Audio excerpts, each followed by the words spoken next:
The internet has its own daily dose of cute videos to offer, with kittens being one of the major stars of this very genre. But one such kitten video posted in 2010 by one Luka Rocco Magnotta was not cute at all, to say the least, and would lead some cat lovers to discovery of a grisly crime. Now to the question, who is Luka Magnotta? Magnotta was born Eric Kit Newman to teenage parents in 1982 in Toronto. His parents later separated and have offered divergent accounts of his childhood. In the book, she later co-authored about her son Magnotta's mother and described his father as a proud Nazi, an abusive husband and spouse. Testifying during his son's trial, his father pinned the abuse on Magnotta's mother's family. His mother remarried but described her new husband as being abusive as well.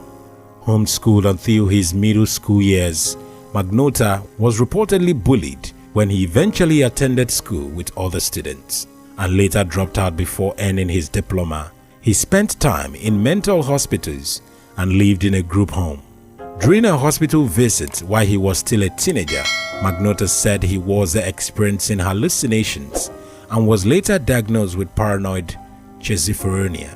In one of his first documented crimes, Magnotta was convicted of fraud in 2004 for misusing a friend's credit card and amassing $17,000 in charges.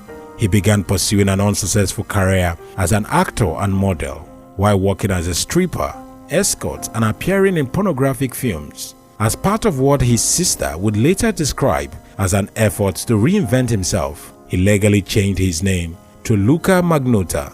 Magnotta was a Canadian actor who appeared in low-budget gay adult movies and was later charged with first-degree murder of a Chinese student, Jun Lin, whose corpse dismembered and then mailed the several body parts to political party offices in Ottawa, as reported by Rolling Stone. The video, titled "One Boy, Two Kitten," was enough for some Facebook users to launch a mission to find the boy with green hoodie, apparently in his 20s, appearing in it as he wrapped two kittens in a plastic bag and sucked out air with a vacuum cleaner, suffocating them to death. A year and a half later, these searchers saw their fear being played out live in a video on the screens, with the same boy killing a human this time. In 2019, Australian filmmaker Mark Lewis adopted the story for his award-winning Netflix true crime documentary, Don't Fuck With Cats, Hunting an Internet Killer. From here on, the story splits into two parts. The part one of it, the case of cat killing. Enraged internet users were directed to a dedicated Facebook group to find this boy. Rolling Stone stated in one of its 2014 articles, "This isn't the first time, it's not gonna be the last time, and this is gonna get aggressively worse." Group member Joe Pence quotes his psychologist's sister as saying about the boy in the Netflix documentary. Diversing the next plan of action, the members started pursuing visual clues: a bedsheet, packs of cigarettes, electrical outlets, and the vacuum cleaner. But that did not help them to go anywhere. No one was able to catch hold of him or even his name. The person you're looking for, his name is Luka Magnotta. Thompson and other group members received this message one day from a puppet account, narrates Thompson in the true crime documentary.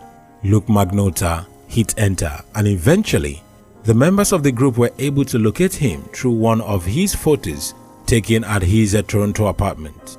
They started a file on Magnotta, and the police went to the apartment only to find out that he had moved out 2 years ago.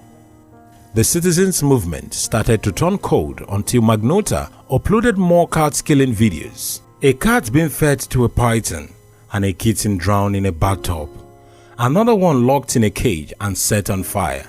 And the trail resumed. In an interview to Sun UK reporter Alex West in December of 2011, Magnotta denied allegation that he killed the kittens. On December the 12th, the Sun received an email from someone calling himself John, the name of one of the infamous Mount victims, reported Rolling Stone. So I have to disappear for a while until people quit bothering me. But next time you hear from me, it will be in a movie I am producing that will have some humans in it, not just pussies. I will, however, send you a copy of the new video I am going to be making. Once you kill and test blood, it isn't possible to stop. Now to the part 2 of this topic, served body parts. On May the 29th of 2012, residents at 5220 Canada's Montreal complained of a foul smell. A janitor discovered a suitcase behind the building, and inside was a headless torso of a human. The same day, the Conservative Party of Canada headquarters in Ottawa received a mail package containing a human foot, while a parcel sent to the Liberal Party headquarters in the same city contained a human head. Police probe was launched, and as they zeroed in on the suspect, an arrest warrant was issued for Magnotta. Meanwhile, Jun Lin's friend Benjamin came to know about the rumor of a video of an Asian guy getting killed. He says in the Netflix documentary, as Benjamin watched one lunatic, one eye speak video, and the police ran through the list of missing people, the victim was identified as that of Jun. Jun, who was 33, was a Chinese student in Canada, who the authority claimed met Magnotta through Men Seeking Men section platform. Mentioned in the Rolling Stone report, Jun was shy and not openly gay. That's why he came to Canada, Benjamin says in the documentary. While Magnotta was on the run, he became one of the Interpol's most wanted as investigators joined forces with the internet searches to put pieces together. A week later, Kadri was working in his job in an internet cafe in Germany's Berlin one morning when a man walked in and said, "Bonjour Internet." Kadri recognized the face but could not recognize where he had seen him before. But once his eyes fell on the man's computer as he viewed article about a Montreal killer that Kadri had also read about, he immediately knew the man in front of him was Luka Magnotta. The internet cafe employee informed the police, who then confronted Magnotta. "You got me," he said after initially faking his name, the Rolling Stone report stated. Magnotta was taken into custody on June the 18th of 2012 and flown back to Canada via military transport. The trial. In December of 2014, Magnotta was sentenced to life imprisonment for first-degree murder with no possibility of parole for 25 years. He was sentenced to another 19 years for the 4 other charges he was convicted of, reported CBC News. The longer version of the video included acts of cannibalism, Montreal police commander said in the Rolling Stone report. "I will never see his smiling face on video chat or hear about his new accomplishment or hear his laugh.